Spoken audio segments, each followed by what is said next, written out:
ஒரு செயலுக்கு இலக்கு அப்படின்னு ஒன்று வச்சோம் அப்படின்னா அதுக்கு ப்ரிடிக்ஷன் கணிப்புங்கிறது ஒன்று அவசியப்படும். அந்த மாதிரியான விஷயத்தில் திட்டமிடுதல் அப்படிங்கிறது தவிர்க்க முடியாததாக இருக்கும். ஆனால் நம்ம வாழ்க்கையில் பல விஷயம் முன்னாடியே ப்ரிடிக்ட் பண்ணி திட்டமிட்டு தான் செயல்படணுங்கிற அவசியம் இல்லாமல் இருக்கும். அதனால திட்டமிடுதலில் அதிக நேரம் உட்காந்து யோசிச்சுக்கிட்டே இருக்காமல் செயல்களில் இறங்கிடணும். ஏன்னா இப்போ உடல் பயிற்சி பண்ணணும், நடைப்பயிற்சி பண்ணணும் அப்படின்னு வாரக்கணக்கில் பிளானிங் போட்டு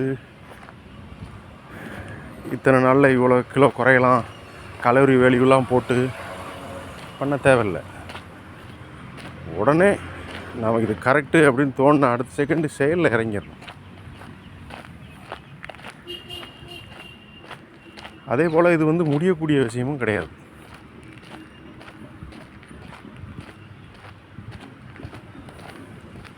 அதே போல் கற்றுக்கிறதும் தான், அது முடியக்கூடிய விஷயம் கிடையாது.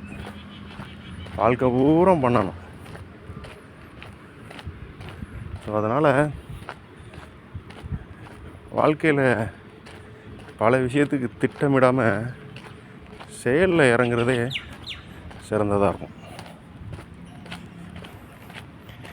இது விருதுநகரில் இருக்கிற ஒரு ப்ரைவேட் ஸ்கூல் தான். ஏதோ பொருட்காட்சி மாதிரி ஏதோ அரேஞ்ச் பண்ணுறாங்க. இன்றைக்கி ஒரு நாள் இந்த பக்கம் வருவோம்னு சொல்லி நடைபயிற்சிக்கு இங்கிட்டு வந்தாச்சு.